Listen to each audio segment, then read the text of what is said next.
Hello বন্ধুরা, আমি অঙ্কিতা। তোমরা দেখছো ব্লগ উইথ অঙ্কিতা। তো সকাল সকাল সেজে গুজে রেডি হয়ে একদম বেরিয়ে গেছি। কোথায় যাচ্ছি সেটা তোমাদের বলবো না। বাইরের দৃশ্য দেখতে দেখতে চলে এসেছি আমার প্ল্যাটফর্ম।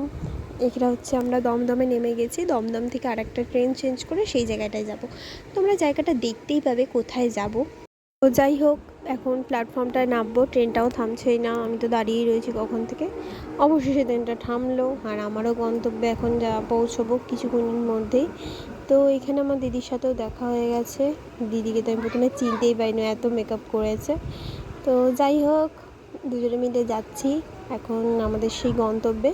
তো এখান থেকে আমরা আর একটা ট্রেন চেঞ্জ করব। তোমরা যারা দমদমে আসো তারা দেখেইছো যে কী সুন্দর একটা মায়ের মন্দির আছে এখানে। মন্দিরটা খুব ভালো করে সাজিয়েছে, তাই ভালো আমি একটু শেয়ার করে দিই তোমাদের সাথে। তাই দুজনে মিলে এখন যাচ্ছি। আর একটা ট্রেন এক্ষুনি আছে, ফোনে দেখে নিলাম। আর একটু জলও কিনে নিলাম, ভীষণ জল তেষ্টা পেয়েছে। জল খেতে খেতে আমাদের ট্রেনও চলে এসছে। তো এখন ট্রেনে উঠেও পড়বো। তো ট্রেনে উঠে আমাদের প্ল্যাটফর্ম চলে এসছে। তো তোমরা নামটা দেখে বুঝতেই পারছো, আমরা যাচ্ছি নৈহাটি বড় মার কাছে। আর দেখতেই পেলে ট্রেন থেকে নেমে কত লোক, সবাই যাবে বড় মার কাছে। তো চলো যাওয়া যাক। দুটাও ভীষণ উঠেছিল আর গরমও লাগছিল ভীষণভাবে। তো তার মধ্যে এত ভিড়, তার মধ্যে অনেকটা হাঁটা হয়েছে, অনেকটা হেঁটে হেঁটে মায়ের কাছে যাবো, একটু কষ্ট না করলে হয়।